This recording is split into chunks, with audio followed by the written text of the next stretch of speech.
Serengeti के दिल में, जहां तक सुनहरी सवाना आंख देख सकती थी, वहां एक शेर कैटो नामी शेर और लोना नामी भेड़ का बच्चा रहता था।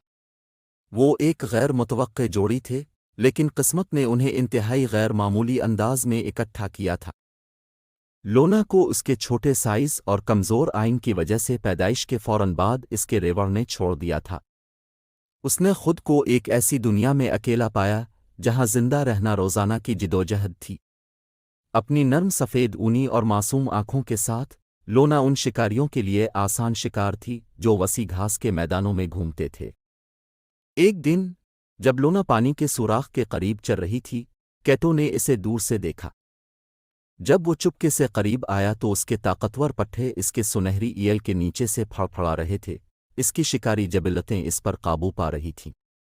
लेकिन जैसे जैसे वो करीब आया, उसने लोना की कमज़ोरी और मासूमियत को देखा।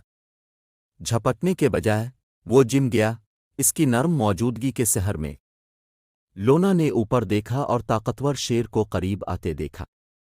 खौफ ने इसके छोटे से दिल को जकड़ लिया, लेकिन इस शेर के बारे में कुछ मुख्तलिफ था। इसकी निगाहों में एक तजस्सुस और नरमी थी जो उसने पहले कभी नहीं देखी थी। कैटो ने अपना सर नीचे किया, कम धमकी आमेज दिखाई देने की कोशिश की और गहरी लेकिन पुरसुकून आवाज में बोला, छोटे डरो मत, मैं तुम्हें नुकसान नहीं पहुंचाऊंगा। लोना हिचकिचा रही थी, जिबिल्लत और शेर के अल्फाज के दरमियान फटी हुई थी। वो एक मोहतात कदम पीछे हटा लेकिन भागी नहीं। कैटो फिर बोला, इसकी आवाज़ में गर्मजोशी और खुलूस की आमेजिश थी, मैंने अब जैसी बहादुर भेड़ को दुनिया का तन्हा सामना करते हुए कभी नहीं देखा। क्या आप मुझे इजाज़त देंगे कि मैं आपको महफूज रख सकूं? लोना ने इसकी बातों पर गौर किया और एक गैर मुतवक्के ताल्लुक महसूस किया। वो इतने अरसे से अकेली थी और यहाँ एक मखलूक उसकी सोहबत और तहफ़्फ़ुज़ की पेशकश कर रही थी। एक डरपोक सर हिलाते हुए उसने इत्तेफाक किया, हाँ, लेकिन सिर्फ इस सूरत में जब तुम मुझे न खाने का वादा करो। कैटो ने आहिस्ता से कहकहा लगाया, एक गुड़गड़ाहट की आवाज़ जिसने लोना को सुकून बख्शा। मैं वादा करता हूँ, लोना, मैं तुम्हारा मुहाफ़िज़ बनूंगा, तुम्हारा शिकारी नहीं। और इस तरह गैर मामूली जोड़ी के दरमियान एक गैर मामूली बांड खुला। कैटो लोना का मुहाफ़िज़ बन गया और लोना ने कैटो की शदीद जिंदगी में मासूमियत और हैरत का एहसास लाया। उन्होंने मिलकर सेरेंगेटी की खोज की।